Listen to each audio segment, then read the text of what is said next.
আসসালামু আলাইকুম। Hello everyone, কেমন আছেন সবাই? আশা করি সবাই অনেক ভালো আছেন। আজকে রাতের বেলা বের হয়েছি নারায়ণগঞ্জ থেকে উত্তরা যাওয়ার উদ্দেশ্যে। আর এই মুহূর্তে আমি আছি, এই জায়গাটা হচ্ছে কুড়িল বিশ্ব রোড থেকে একটু সামনে। আমি এখন এখানে একটা ফ্লাইওভার আছে, এই ফ্লাইওভারটাকে ধরবো এয়ারপোর্টের রোডের দিকে যাওয়ার জন্য।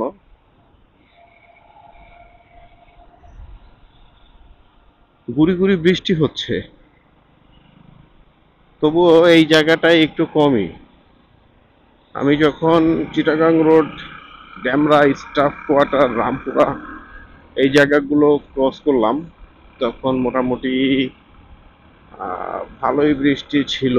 একেবারে আমার বাইক, তারপরে হচ্ছে জামা কাপড়, হেলমেট এগুলো ভিজে গেছে। আসলে মোটরসাইকেল নিয়ে বের হইলে একটাই প্রবলেম, বৃষ্টি যদি নামে তাহলে তো হইছেই। আর গুড়া গুড়া বৃষ্টি হইলেও প্রবলেম, কারণ গুড়া গুড়া বৃষ্টিটাতেও মোটরসাইকেলে প্রচুর পরিমাণে বৃষ্টি লাগে। গাড়ি যত জোরে চলবে আর বৃষ্টি তত বেশি লাগতে থাকবে শরীরে। মনে হয় যেন একেবারে সব বৃষ্টি এসে গায়ে ঢুকে গেল। যাই হোক, আমি এখানে দাঁড়িয়েছিলাম, আমার বাইকটাকে একটু মুছে পরিষ্কার করে নিলাম, এবং হেলমেটের গ্লাসটা ঘোলা হয়ে যাচ্ছিল বারবার। এখনো ঘোলা হয়ে যাচ্ছে, তবে অত বেশি না। গ্লাসটাকে পরিষ্কার করলাম, তারপরে আবার রাইডিং শুরু করলাম। এখন বাজে হচ্ছে 10টা 32, 10:30। এই সময় রাস্তাঘাট মোটামুটি ফাঁকা থাকে। আশা করি এয়ারপোর্টের রাস্তাটা এখনো ফাঁকা পাবো। চলেন যাই দেখি কি হয়, আল্লাহ ভরসা।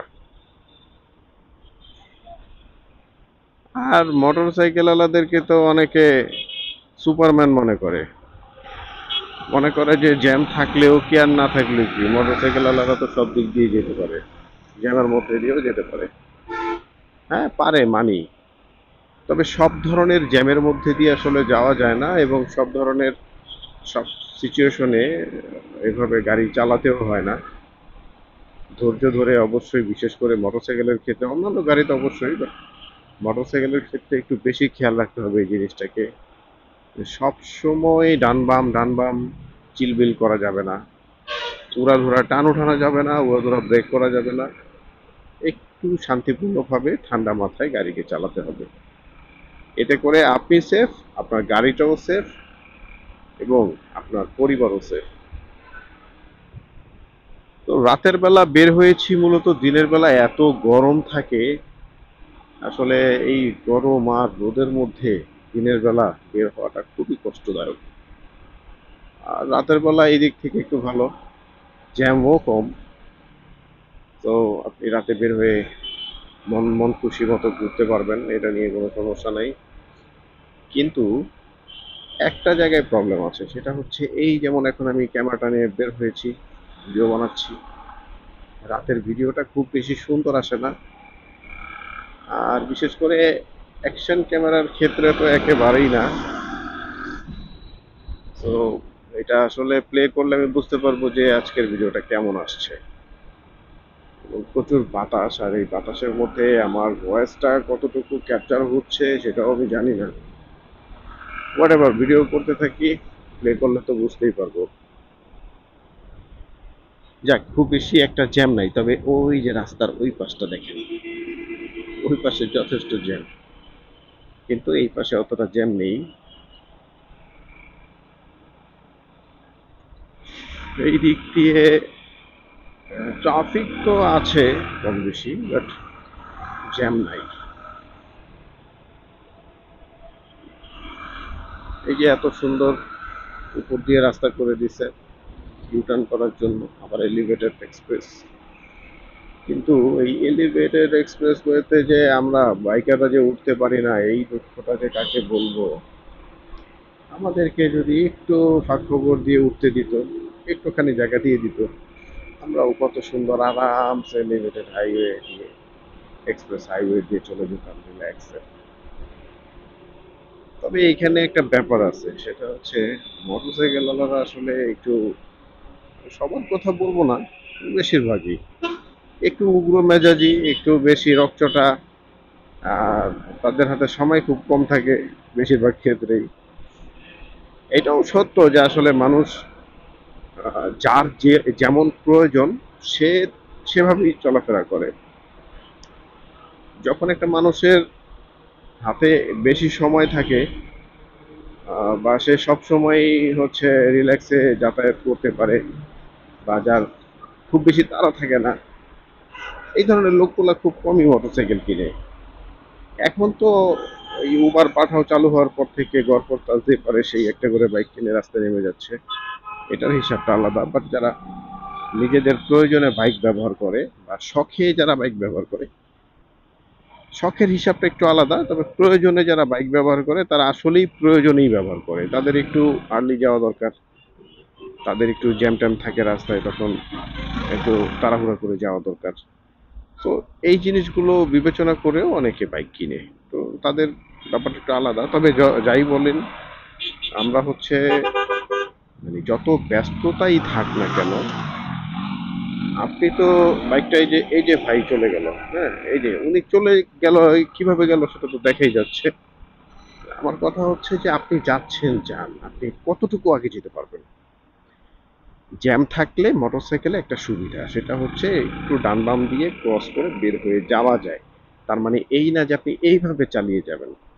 এইভাবে চালিয়ে যে আপনি কতটুকু আগে যেতে পারবেন। আমি কিন্তু এই যে ভাইয়াটা মাত্র বের হয়ে গেল আমার সামনে দিয়ে, আমার মনে হয় যে আমি কিছুটা সামনে গেলেই আমি তাকে আবার খুঁজে পাবো।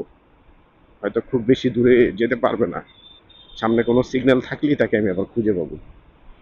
অথবা তাকে যদি আমি খুঁজে নাও পাই, সে হয়তো সর্বোচ্চ আমার চেয়ে 10 মিনিট আগে চলে গেল। কিন্তু আপনি একটা বার ভেবে দেখেন, আপনি যদি এখন কোনোভাবে কোনো একটা গাড়ির সাথে হালকা একটু যদি লেগে যান, তাহলে আপনার কি অবস্থা হবে? এই বাসায় যাওয়াটা আপনার কবে হবে? নাও তো হতে পারে।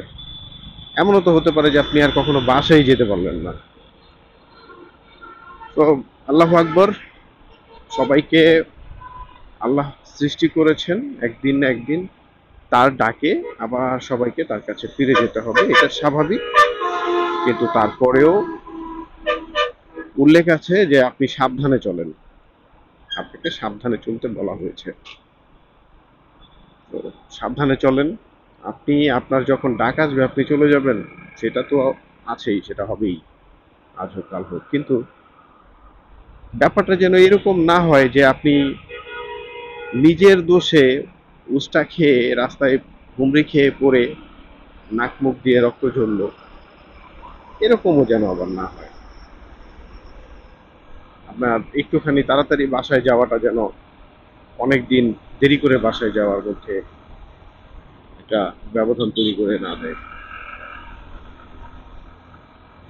এই যে এদিকে আমাদের আরেকজন ভাইয়া, উনিও বেশ চমৎকার ভাবে রাইডিং করছেন বাইকটি। সেও হয়তো জানে না যে ভাষা অব্দি যেতে আছে আসলে তার কতটুকু সময় লাগতে পারে বা কতটুকু সময় লাগবে। আমরা সবাই আগে যেতে চাই। কিছু মানুষ প্রাইভেট কার ব্যবহার করে। প্রাইভেট কার কেন ব্যবহার করে? সে একটু রিল্যাক্সে আরামে যেতে পছন্দ করে। সে হয়তো বাসে যেতে পছন্দ করে না, বা একটু আরাম করে একটু রিল্যাক্সে ঠান্ডা মাথায় যেতে পছন্দ করে, বা তার কোনো তাড়া নাই। তো এই ধরনের মানুষগুলা আপনার প্রাইভেট কারে চড়ে। বাট মোটর সাইকেলে একটু দ্রুত যাওয়ার জন্য মানুষ চড়ে, এটা স্বাভাবিক। আপনি মোটর সাইকেল চালিয়ে যাচ্ছেন, যান, যতটুকু যেখানে সম্ভব দ্রুত যাওয়ার সেখানে যান। কিন্তু যেখানে দেখেন যে না আসলে এই জায়গাটায় দ্রুত যাওয়া সম্ভব না, সেখানে আপনি আস্তে ধীরে ধীরে সুস্থে যান। অন্যান্য গাড়ির চাইতে তো আপনি আগেই যাচ্ছেন, তারপরও কেন এত তাড়াহুড়া? সেইখানে লাভবাহিক এক্সপ্রেস রাস্তার মধ্যে শুয়ে পড়েছে, তার কি যেন প্রবলেম হয়েছে। গাড়ি চালাতে চালাতে, বাইক চালাতে চালাতে আমার পকেটে থাকা ফোনটিতে কল বাজতেছে তো বাজতেছে।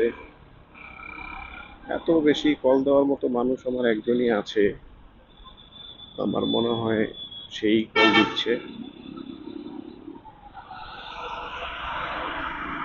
দেখি গাড়িটাকে একটু সাইড করে কলটা কে দিচ্ছে। আমি অলরেডি কথা বলতে বলতে চলে এসেছি এয়ারপোর্ট পার হয়ে হাউস বিল্ডিং এর কাছাকাছি। এটা হাউস বিল্ডিং এ। আপনি যদি এই ফ্লাইওভারটা দিয়ে ওঠেন তাহলে আপনি চলে যাবেন আবদুল্লাপুর, আর নিচ দিয়ে যদি যান তাহলে হচ্ছে হাউস বিল্ডিং। আর এই হাউস বিল্ডিং থেকে আমি এখন বাঁ দিকে ঢুকে যাব। ঠিক আছে, সবাই ভালো থাকেন, আমিও প্রায় পৌঁছে গেছি। হয়তো বা দেখা হবে আবার কোনো নতুন ভিডিওতে, আবার কোনো বোরিং ভিডিও আপলোড করব, আপনারা দেখবেন বোরিং হবেন আর মাঝে মধ্যে আমাকে একটু গালাগালি করবেন। সে পর্যন্ত সবাই ভালো থাকেন, সুস্থ থাকেন, আল্লাহ হাফেজ। আমি আমার ফোনটাকে একটু পিক করি।